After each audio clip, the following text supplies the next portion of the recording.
are going to talk about present absentees on the place of non-Jewish Israeli narratives in Israel education. And the paper is based on our long-time research and the programs that we run, both of us, and we will talk about them later. One of our program, at a certain point, we decided to change the curriculum, and the curriculum is now based on the Ari Shavit, My Promised Land book. And we started with it last year. Before it was similar, but the book gave us sort of a framework that we liked. Ari Shavit's My Promised Land opens with a haunting chapter in which the author imagines his great-grandfather, Herbert Bentwich, visit to Palestine in 1897. Shavit directs our attention on what he calls Bentwich's blindness to the Palestinian inhabitants of the land. Looking out over the vacant territory of 1897, Bentwich sees the quiet, the emptiness, the promise. Here is a stage upon which the drama will play out, all that was and all that shall be, the carpet of wild flowers, the groves of ancient olive trees, the purple silhouettes of the Judean hills.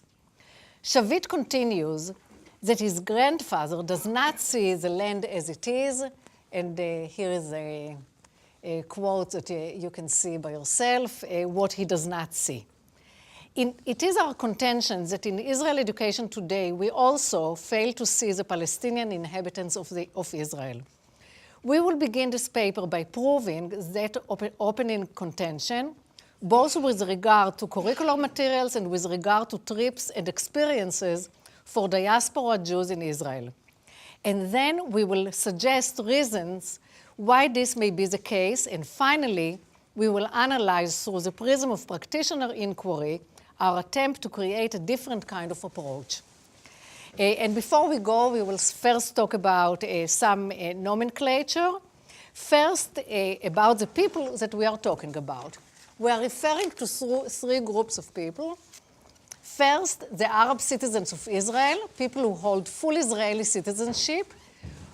We will refer to them as Israeli Arabs, even though some of them become more assertive about using terms like Palestinian Israelis, Israelis, Palestinian with Israeli citizenship, and other conflated terms that stress their Palestinian culture, cultural, and in some cases, national identity. The second group to whom we will prefer, namely Palestinian in the West Bank or Gaza, do not hold Israeli citizenship. We will refer to them as Palestinian, even though we are aware of the fact that many voices within these communities deny the attempt to separate them. However, in discussing how these communities are dealt with in Israel education, we feel that we can sort of lump them together. The third and the most complicated group is Palestinians who live in East Jerusalem.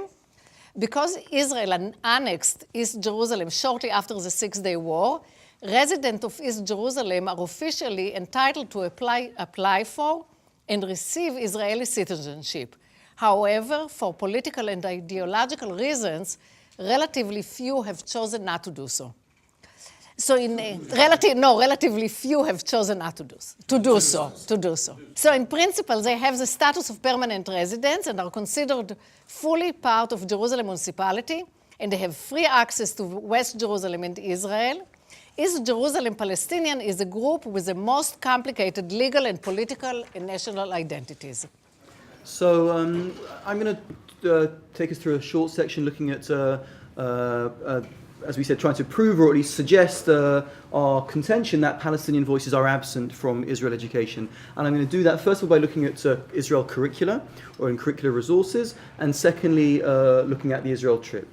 Or the Israel experience. And we're going to give you a couple of brief examples to give you a sense of both of these things. A survey of popular curricula and curricular materials that deal with Israel surfaces this core contention of ours quite quickly, which is that West Bank and Gaza Palestinians are almost entirely absent. East Jerusalem Palestinians, certainly the complexities of East Jerusalem identities, as Ofra alluded to, that they're on the one hand permanent residents and on the other hand not citizens, and all of the kind of complexities that go along with that are also absent. And the only kinds of Palestinians that you see in most Israel curricula, Israel education curriculum and curricular materials, are Palestinian Israelis, Arab Arab Israelis, again, the nomenclature, as Ofra said, is very complicated, but Palestinian Israelis, Arab Israeli citizens of Israel, these do appear in most curriculum materials, but usually in very perfunctory ways and superficial ways. So I want to show you an example here. This is it's a PDF cut from Berman House's book, Welcome to Israel, which is one of the standard curricular curricular books that's given to that's used in the synagogue school system with younger kids, designed for 5th, 6th graders, according to what it says. This is from a chapter in the book called The People of Israel. It explains that Israel is a land of immigrants, a place where Jewish values play out as people help each other, a place of one people with many differences. It has sections on Ethiopian Jews, on Haredi Jews, and at the very end of the chapter there's a section on quote-unquote other religions. There it says, although Israel is the homeland of the Jewish people, many people of other faiths also live there and consider Israel a holy land. Almost 1 million Arabs live in Israel. Most practice the religion of Islam and are called Muslims. A smaller number of Arabs are Christians. Members of all religious groups can become Israeli citizens. They can vote and can be elected to the Knesset. Israel's Declaration of Independence ensures freedom of religion for all its citizens. Israeli law protects the holy places of all religions and allows worshippers access to these important sites. And there's another short thing about an Arab who's on the Supreme Court and an Israeli Arab who was crowned Miss Israel. So in analysing this text, there's 3 points that we want to make. One is that there's one word that does not appear in the text. Anyone who has a guess at what the word is that didn't appear, that I didn't read out just now? The word Palestinian. The word Palestinian does not appear in the text. So as we noted earlier, nomenclature is very loaded, and calling somebody an Arab Israeli has a whole kind of political, national, kind of ethnic approach embedded within it, and calling somebody Palestinian has a very different one. So it's interesting that this text chooses not to use the word Palestinian.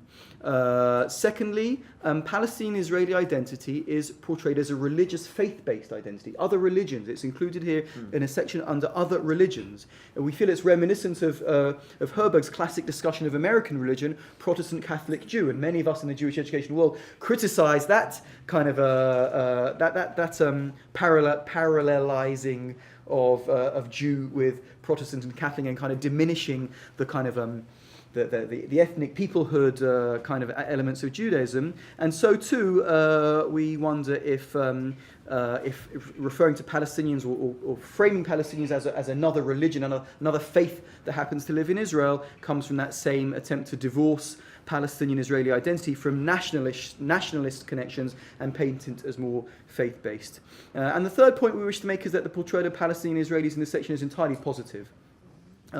It's great to be an Arab Israeli. You can become a Supreme Court justice. You can become Miss Israel. You can, quote unquote, become an Israeli citizen. That's what it said. You can become an Israeli citizen. So we don't want to belabor the point, but we're sure that 4th to 6th graders for whom this book is targeted can deal with more complexity than this. Absence in Israel trips themselves, most Israel trips do not include visits to West Bank and Gaza. That's kind of almost goes without saying. There's all kinds of security reasons for that, which we don't have time to go into right now. With East Jerusalem, even though visits to East Jerusalem do not entail the same security issues as going into the West Bank and Gaza, which is actually illegal for Israeli citizens to go into the West Bank and Gaza. But going into East Jerusalem, of course, is not. But we would estimate, we write in the paper, we doubt that even 1% of American visitors on organised trips go into East Jerusalem in any serious way. Birthright requires its itineraries to include time in Jerusalem, but that time is spent at Yad Vashem, Har Herzl, and the Jewish quarter of the Old City. The situation is marginally better when it comes to Palestinian Israelis, again, Palestinians of Israeli citizenship. And if you look at birthright itineraries and sample birthright itineraries, we've looked at a few. You'll see that the main piece of Palestinian Israeli experience that appears on the standard birthright itinerary is, anybody guess? Tea with Jews. Well, close. The Bedouin tent experience. The Bedouin tent experience, or something like tea with Jews, right? So a lot of the time you have this the Bedouin tent experience, which is on nearly every birthright itinerary that I've seen, which is a highly stylized. I would use the word Disneyfied, which is maybe a slightly unfair word. So to cut a long story short, we see this absence both in curriculum materials and on Israel trips, and so it begs the question, which is the question that interests us, which is how can it be that the Arab inhabitants inhabitants of the land are unseen and muted, not only as Shavit describes in the history of early Jewish immigration to Israel, but also in the contemporary landscape of Israel education. Ofra. So, we want to suggest that there are two main reasons for the absence of Palestinian in Israel education and Israel experiences. The first we term Israel as a Jewish identity catalyst, and the second we term exposing unpleasant truths. So Israel is Jewish identity catalyst. So the statement here from the Mission of Birthright trips, it jives with the way that most Jewish educational institutions and visions see Israel as a place for diaspora Jews to explore and strengthen their own Jewish identity and to encourage young diaspora Jews to make Aliyah. The focus of the educational tourism industry has changed, though, in the past decades, and now the trips are not so much about making an Aliyah, but more as to design peak experiences that enhance personal and Jewish growth, such as singing Yerushalayim Shel Zahav and the Tayelet while looking at the old city. We would suggest that Israel is a place where Judaism is not only a private religious act which takes place only in the home or in the synagogue, but where suddenly Judaism and Jewishness are all around you, all encompassing on the street, in the supermarket, in the air. For a diaspora Jew who has never been here before, it radically transforms the plausible structures of Jewishness. The same is with curricular materials. They try on the whole to show that Israel is a place where Judaism plays out differently from the diaspora, where its influence on Israeli society is great and inspiring. So to put it simply, Palestinian-Israeli peace does not fit into this educational goal. If your goal is to transform the notion of Jewishness, taking them to East Jerusalem is not going to do it. And if your goal is to have them encounter Israeli Jews, again, going to the Galilee and meet the Arabs there is not going to be really on the top of your agenda.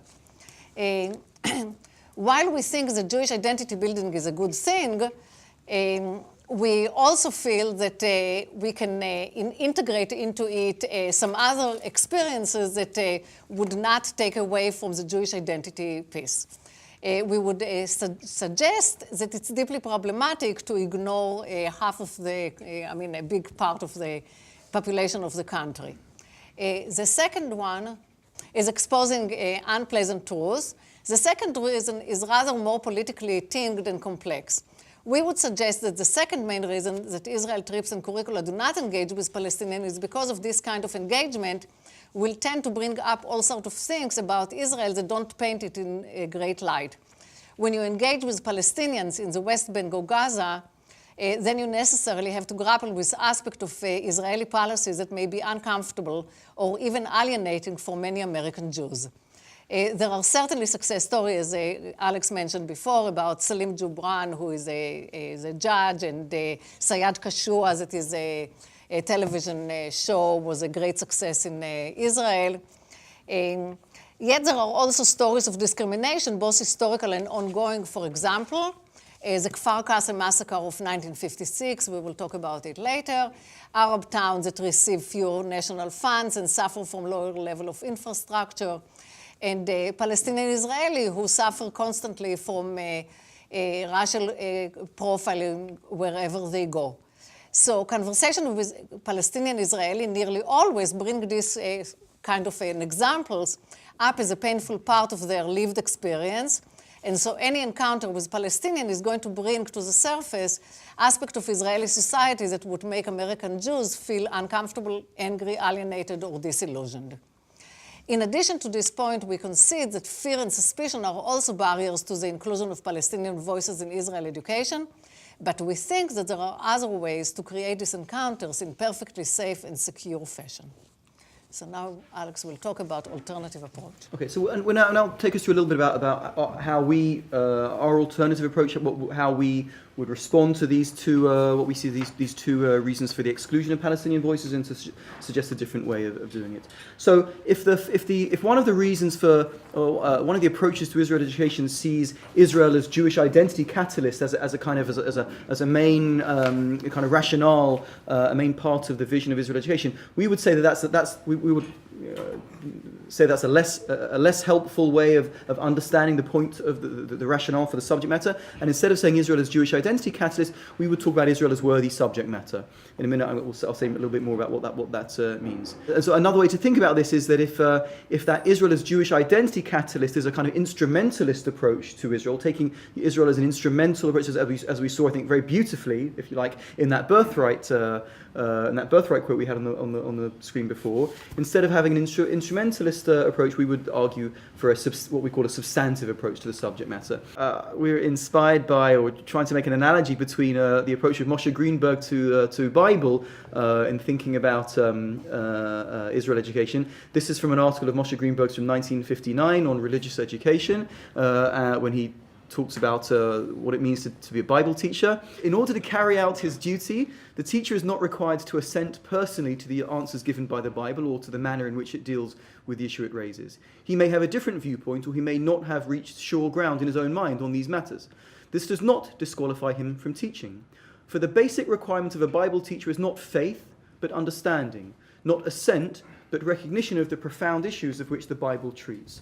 And I think we would say the same thing about Israel education, that we see that our approach to Israel education, seeing it as a substantive fashion, as a worthy subject matter, means that one doesn't have to, if there are elements of the subject matter which mitigate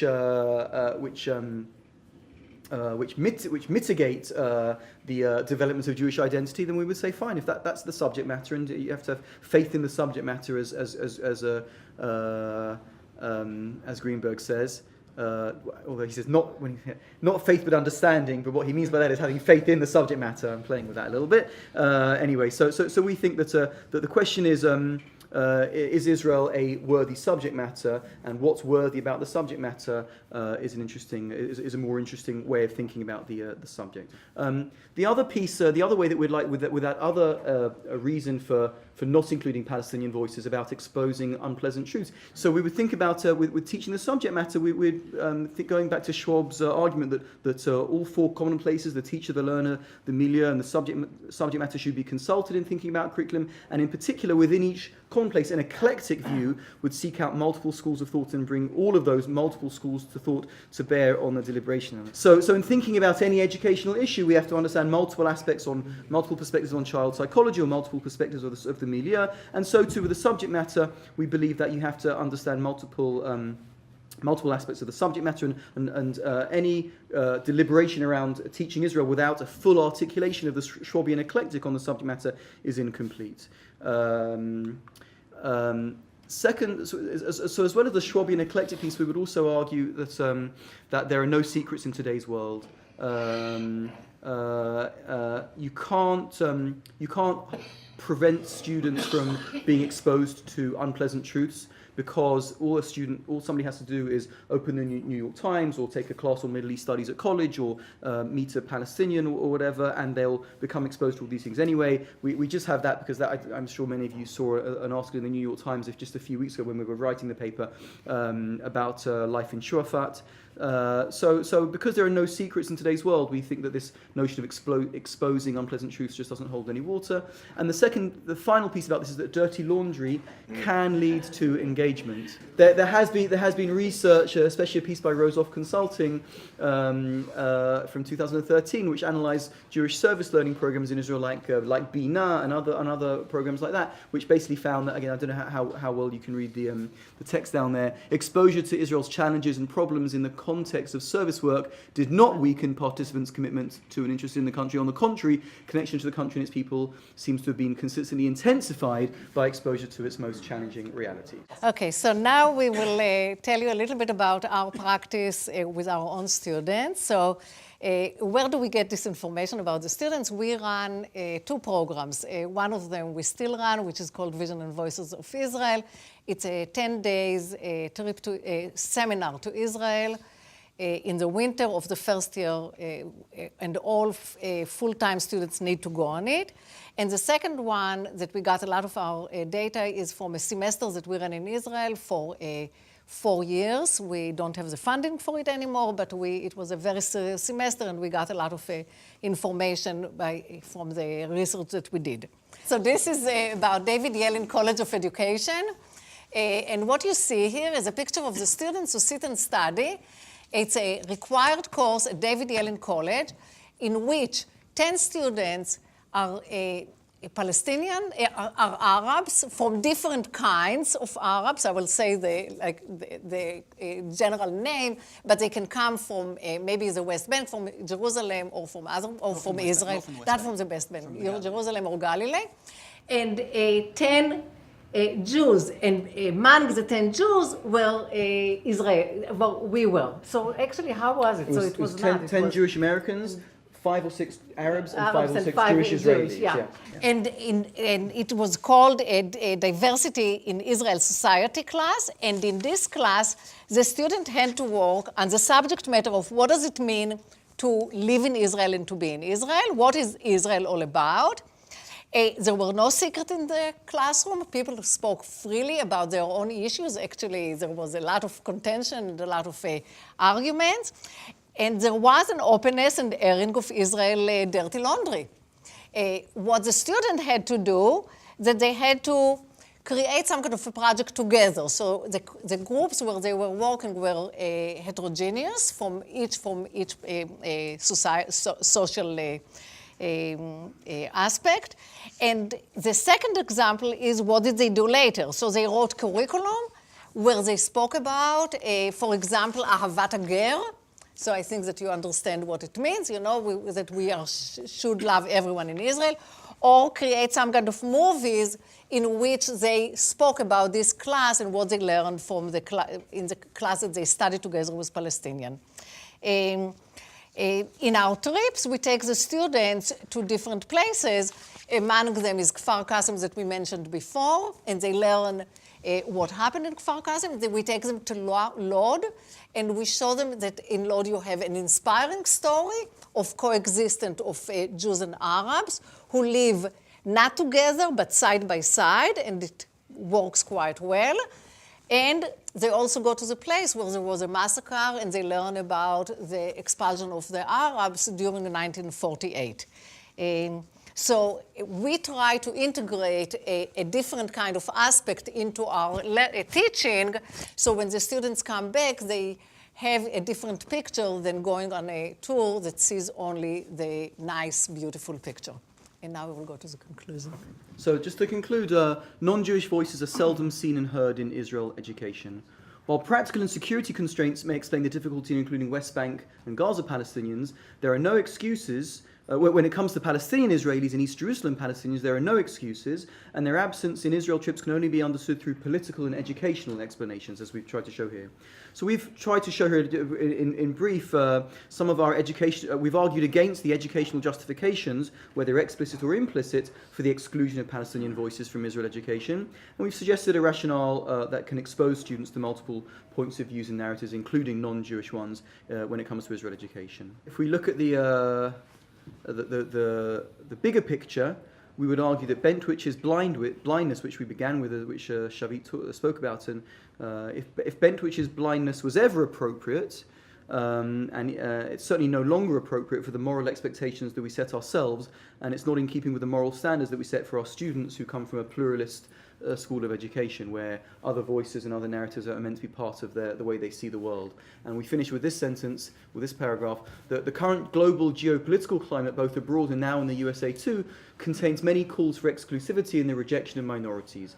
JTS has, just in the past 2 weeks, taken a brave stand against this zeitgeist. I'm referring to an article, a press release that our Chancellor Eisen sent out a couple of weeks ago, and has made moral and Jewish arguments for a more activist approach against intolerance, discrimination, and blindness. We applaud this moral stance and suggest that Israel education should not be exempt from it.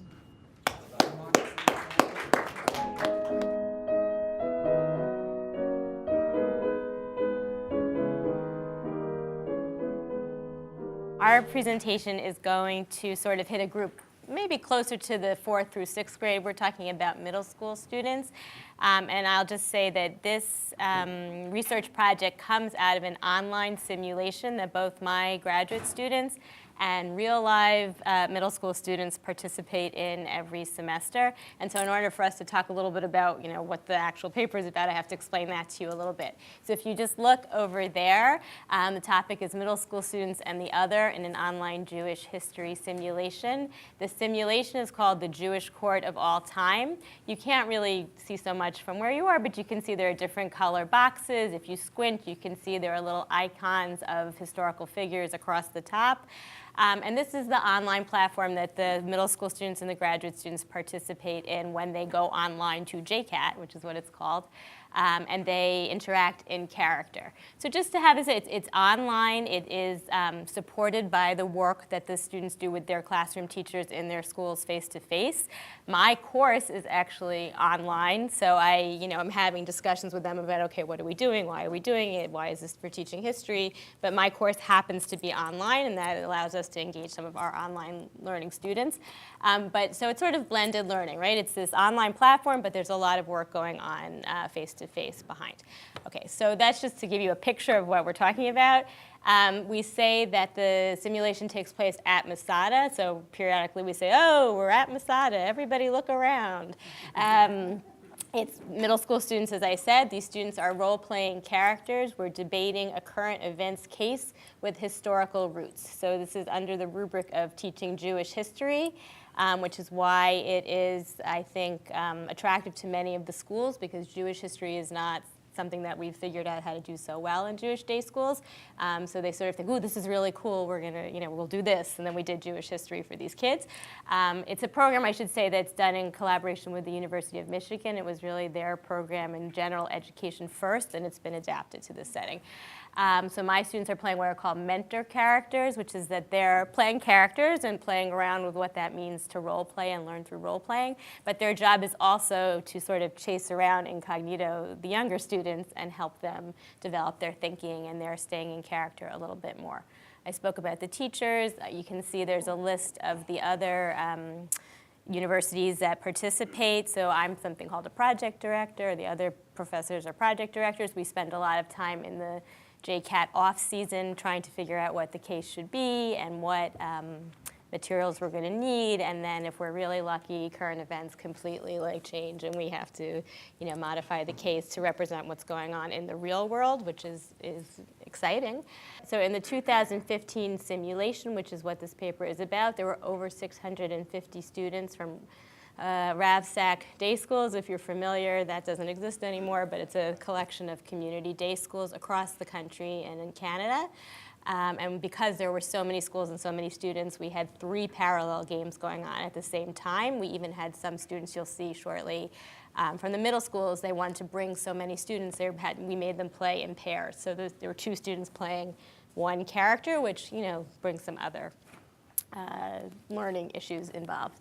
It's 10 weeks in the fall. So it's really the whole fall semester, and that does bring certain challenges. Also, you can imagine a teacher just meeting the students for the first time, having to help them choose a character, right? So they have certain, it's really very, very open. And some of the whole point of why Barry asked us to participate is because it's not just Jewish characters, it's not just historical characters, it's not just politicians, it's all of these things. We, the project director, strongly believe the characters should be from all of these different places, but there's a lot of flexibility for the schools to decide how to best use this program. So there's a school in California where they do American Jewish history in 8th grade, and so they insist that all of their students have to be American Jewish characters because that will be useful for them later. There's a school in Portland where it's all Jewish characters across the ages, so they can compare how different Jews responded to this issue across time. So it's really, there's a lot of agency given to the teachers because we don't want to impose our curriculum on them. We want them to really be involved in it in terms of how they want to use it and what's most useful for them. So that's helpful. So these are just the kinds of sources that we collected. This is what we're going to speak about today is really like a subset of a larger project. We sort of did an exploratory overview of what are the possible ways that students engage with Jewish history by participating in JCAT. They actually do a lot of things and they don't even think it's Jewish history. So where is the Jewish history? I know it's there, I put it there, but how is it there? How do the students engage with it? And then ultimately, so are they getting out of it what we want them to get out of it, which could mean different things for different people. But the kinds of things we looked at were the online record of the students in character. They each write a little biography. There are discussions that we call speeches, where they're speaking to other characters. We put primary sources in. That's what we spend a lot of time choosing, which we call the exhibit halls. There's a courtroom where there's testimony and response. And this is all asynchronous, so this is not like anybody's all online together. I mean, you might be online all together at the same time, but it's not designed that you have to be. And the students can also send personal emails to each other. So we looked at all of that. You'll see we had like 4 characters we're focusing on. There was like, 50 to 60 pages of testimony just of their writing across the semester. And then offline, we asked for student reflective writing as part of our research. Most of the teachers also asked for reflective writing in some ways. I conducted, and Jeff was Skyping in, student interviews and focus groups in the 2 schools that we looked at, and we also gave a survey. And try to think back to the fall of 2015. The case in 2015 was about a Jewish teenage boy and a Muslim teenage girl in France, in Paris, suing the French public schools because they wanted to be allowed to wear head coverings to school, and that is against their definition of secularity. It's against the law, and they were being, homeschooled while the case was being decided. So that was a fictional case, but you might remember that it's very much ripped from the headlines, and that in November of 2015, there were terrorist attacks in Paris right as this was happening, and so that dramatically affected both our, we had to decide how to represent this in the program. Should we do it? Should we not? How would the students respond? And that's not really part of this paper, but it is an example of how dramatic, the students feel much more connected to things they don't usually think so much about France, honestly, middle school students in American Jewish day schools. So, okay. You may be wondering what my role in JCAT was, and that role was non-existent. This was Meredith's project. I came on after the fact to work together on research, and I'm really happy to have learned about what really is an interesting project. So, as Meredith mentioned, there were a bunch of schools we needed to narrow. We narrowed down to 2 schools. Luckily we had a school called School A and a school called School B. The A family gave a lot of money. 6th grade, 44 students. 14 students, and the other grade, the other school, 7th grade. And again, you can see that there's a variety in how the program is implemented. And within the schools, we picked 4 characters, and we did this roughly trying to counterbalance gender, although we didn't do it 100% well. We wanted people who were at roughly the same a point in time, and we wanted people who were Jewish and not Jewish. So do we know who these This is audience participation. Yeah, do we know? Starting from the left. That's Hank Green. No. Mm. Good guess. He was there, but that's not. Huh? No, I will tell you. No, it doesn't have to be Jewish. I'll tell you that this is not Gehrig. Gehrig. That's Lou Gehrig. Right. Lou Gehrig. Lou Gehrig, yes, who had the perhaps most memorable line introducing himself, "Hi, I'm Lou Gehrig, and I died of Lou Gehrig's disease." Not funny, but still poignant. Sweet. Who do we have next? It's Hannah Arendt. No, that's Leah Goldberg. Yay! Yeah, Ding, ding, ding, very ding. good. Leah Goldberg. Leah Goldberg. Wow. Oh, that's right. Yeah, author, poet, Israeli. All right, you all know the next one, hopefully. And It's a mixed up. right. And on the right, Coco Chanel. Coco Chanel. Very good. You get the right. All right. I keep up. Larry, you've got this hidden love. That's right. Gifts for Bethany. Again, there was. We did seek certain categories, and then we came up with these characters and the students who played them. Where did this come from? I will say that we did not set out to study the topic on which we're going to present. And Barry's question about this conference really got us thinking that there would be some interesting material here. So we went back and we found a bit more on that topic. The emerging research question second from the bottom is one that is kind of a broader frame. How do playing and interacting with non-Jewish characters influence Jewish history engagement in JCAT? We're not going to get that much into the Jewish history outcomes in engagement here, although it's obviously relevant. We're going to focus more on the second, how does the religion of the character play out in students' experience within JCAT, which is a little bit narrower. That comes from one, what we call orientation, I'm sure you've heard that word already today, for studying Jewish history, that is the integration orientation. So when Barry said the question for the conference, like, okay, so that's what it is, right? That Jews have always lived amidst others, and they have both influenced those people and been influenced by them. And that is, while not the most popular rationale for teaching Jewish history, I think, in Jewish day schools, because I think the identity rationale is much more compelling and often used, that is a very important one, and that is the one that JCAT always seems to frame and speak to and have the most potential for, which is part of what we've discovered from the other research that we did. So that I told you the one case was in France with a Jewish student and a Muslim student, so already there's a lot of different groups interacting both in the present and in the past. The case this year was a Darfuri refugee seeking political asylum in Israel. So again, that was many different groups, including the Voice of Americans weighing in on that. And so there's always that connection, just for a variety of reasons, but that's something that's there, and so that's something that really has potential to be built on and really lends itself to the things that we're talking about here. Great. And you'll keep in mind that there are many layers to this. You have teachers who are actually playing characters and students who are playing characters, but our main focus is on these two layers. You have Jewish students, some of whom are playing non-Jewish characters. So you saw Lou and Coco up there. We've become very first name. We've studied them deeply. And then you also have, in character, the Jewish characters engaging with non-Jewish characters as well. And we have a handout. These are sample excerpts from postings from Coco on the front, Golda on the back, and we preserved the writing, spelling, grammar, etc., so you get a flavor for it. So just take a minute and take a look. All right, so you could see the answer is yes, that is historically accurate about Coco Chanel. You could see Golda making a salad dressing on the top with oil and vinegar.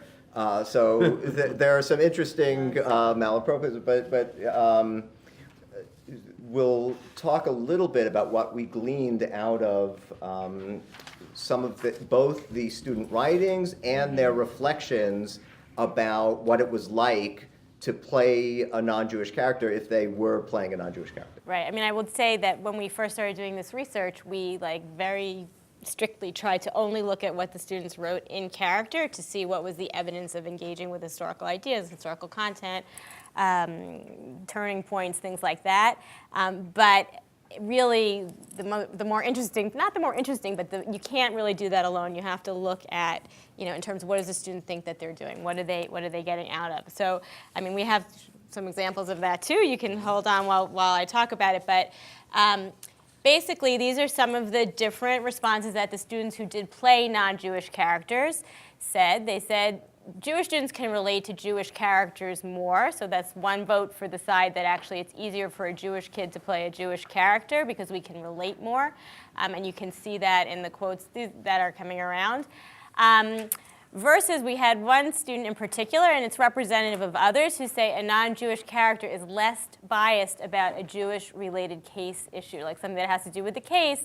In this particular case, you can see from the example, the question was whether the Jewish kid should be allowed to wear a kippah or not in school. And this kid said, well, of course I'm Jewish. I have to say that, he has to wear a kippah. I already have the answer decided for me. So, which I don't know if that's necessarily true. I think you could certainly open the child's eyes up to issues about wearing kippah and where that comes from. And that was part of the case, actually, that we included shuvot about wearing kippot. But anyway, this is what he came out with at the end. But for him to be a non-Jewish character, I can sort of look at it with wider eyes because I can consider all the possibilities and I don't have to feel compelled to picked the right Jewish one, basically. So those were sort of two representative positions. And then there's some interesting things which those familiar with day schools may not be surprised by. It's more enjoyable to play a non-Jewish character because we didn't have to talk about the Jews again, right? We didn't have to relate everything to Judaism. There's a longer quote somewhere about one student saying, oh, I really like this teacher and I like how she teaches, but everything she says, you know, we have to collect, and that gets a little tiring, and this is some time when we didn't have to do that.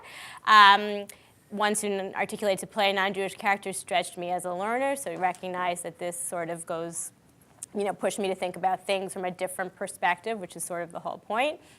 Some of them found there was more research available, more materials for non-Jewish characters, and one student in particular has had experiences with bias and, you know, against him as a Jewish student, and spoke about like seeing things on websites that were anti-Jewish, which I was a 6th grade student. I was actually kind of surprised to hear that.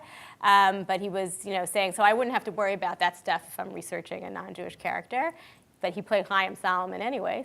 And it was interesting to see how I could connect her strange ideas to each other and connect them to me. So, you know, they had different responses to playing a non-Jewish character. I don't think that they had thought that much about it before, but it starts to make you think about, so like, what is the actual learning experience and emotional experience like of playing a non-Jewish character? And you can see, we're going to show you just a little bit more of some more controversial non-Jewish characters, which sorts of puts those ideas into relief. So people are often very surprised to hear that we have these characters. We often have a Hitler or a Stalin. This year we had a David Duke. Had Henry Ford in the past. One of my students played Mohammed. And we have even Coco Chanel, because of her Nazi sympathizer past, is in that category. And you know, we feel very strongly we need them to provide multiple perspectives. Definitely, you know, as one of my colleagues at Michigan says, we Jews live in the real world. These people are in the real world. They should start to think about, you know, what does it mean when somebody says these things to you and how might you respond? Here's a safe space where you can sort of practice that. That's one thing, but then you have to think that, you know, in some cases these are 7th and 6th grade students playing these characters. And so what does that really mean? I will just say, for, you know, ethical things, we don't let any kid play a character like that unless they choose it and the teacher is fully on board to support. But it's something that really surprises a lot of people. My grown-up student played Muhammad, and he was very, very conflicted about his role of, you know, what am I telling these kids? Should I be, you know, Muhammad in retrospect, now that I've been dead for all these centuries, you know, being nice? And, you know, or should I be like, should I have really respond to what's going on and say which faction of ISIS I would agree with today, and what does that mean if I do that? So he was very conflicted about it. So I'm going to show you some examples from David Duke. Again, some students say it's just easier to be extreme because you know you don't agree with the person, so you don't have to worry about your ideas flipping in. So there were 2 David Dukes. They were, you know, they played the character together. They agreed on everything they wrote, but they each responded in reflection, you know, separately. So David Duke #1 said, at the beginning I thought it would be funny and fun to be David Duke, the racist character, basically a bad person, but by the end, all these people were emailing me within JCAT and saying that they would never vote for me. That's part of the game. And it made me realize it wasn't funny and he was bad, and I felt bad saying those things. Really, I'm the polar opposite. It just felt weird to say these things and tiring. And so this was at the end. This was actually, you know, right at the end, and reflecting in a debriefing session where we meet with the kids online. And the tiring part, like, it was fun in the beginning, but I just got really tired of it. His partner said, David Duke was a really interesting character to learn about, to look at this case from a different perspective. Still, it's very hard because I do agree with Israel, and I do like Jews, and I believe in the Holocaust, unlike David Duke. It was interesting learning from a different perspective because I really saw both views.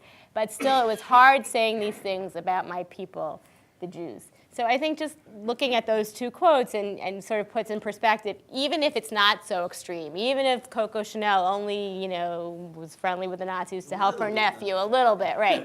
What does it mean for an 11 or 12-year-old to even be taking this on? I will just finish by saying that both these students and 2 girls who played Stalin, who spoke after, but I didn't put it on here, we asked them, you know, so was it worth it? Would you do it again? Do you think it's important for the game, or do you think we should just take these out? And they all 4 said, no, it's important to the game. if we weren't there, if we didn't say these things, then it would be boring, there would be nothing to discuss, and it's really, really, really important. But the kids should be ready to do it. So some of the issues raised, Meredith just talked about dealing with controversial characters. We should point out there were Jewish controversial characters. I think Baruch Goldstein was just mentioned in the last session. And we had Meyer Kahana this year. Oh, okay, right. Facilitation, what is the teacher's role? We had to think a lot about what is this program all about overall? You know, why is a school doing JCAT other than, well, it's a fun thing, you know, the kids like it and it takes up a half hour in our curriculum. What are the history goals? There's also a question of what is the goal in terms of framing our thoughts about the other, and what could a teacher, assuming we have a goal, how does a teacher move toward actualizing that through a game that could really go in all kinds of directions? What are the student takeaways? This is the other paper we spent a lot of time talking about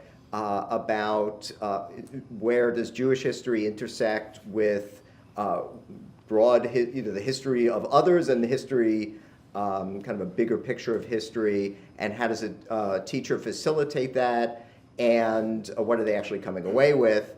And then I guess with our couple minutes left, just to shift a little bit from, we focus a lot on the history outcomes. I think with this group and talking about the other, we could ask questions a little bit about attribution style, and ask, can a simulation of this sort change students' attribution style, just to focus on the fundamental attribution error or bias, as I prefer to call it. But you could see Lucy and, who's that?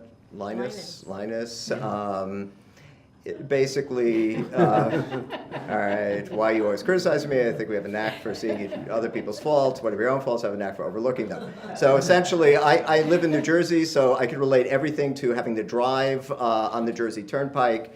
If I am driving along nicely and you come speeding by and are a rude driver, I say, wow, what an impatient and inconsiderate person driving that car. I make an attribution of your behavior that is internal and stable. This is a bias. This is a tendency. Some of you might have read Thinking Fast and Slow. It was a kind of a popular book that came out about these kind of biases. But this thing's been around for a while. Whereas in the opposite, if I'm driving crazy and you're yelling at me, I say about myself, I don't usually drive like this. I have to pick up my sick kid. This is actually ripped from the headlines. And everyone else is driving so slowly. So I attribute things that are external and temporary. So when they're negatives, I'll see that as part of you, but excuse it for myself. So the question that we're wondering is, if we're talking about historical empathy or looking at the historical, cultural determinants of behavior that kids have to figure out while they're figuring out how to be Lou Gehrig or whatever it is, how do we, might we parlay that into affecting attributional style more broadly to something that's a little bit more forgiving to the other?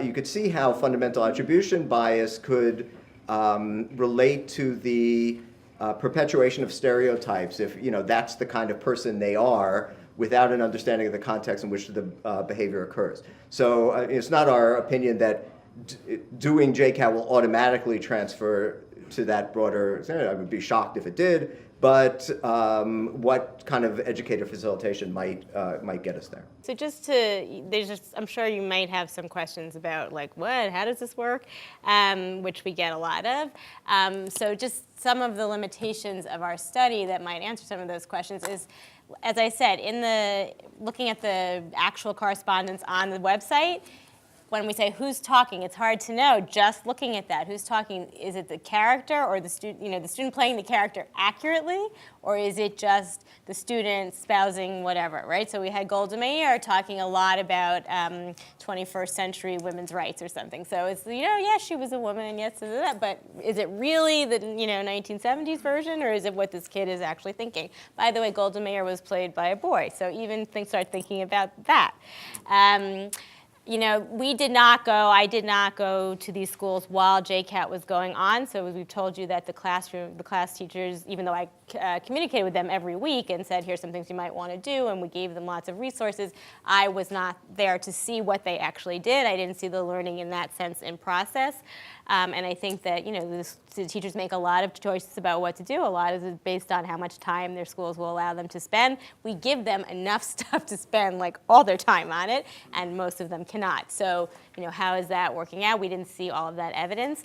And then we definitely found, and we didn't really show it to you here, but in that range of 4 characters, there was a wide variety of verbal fluency, which even between Coco Chanel and Golda Meir, you might get a little taste of.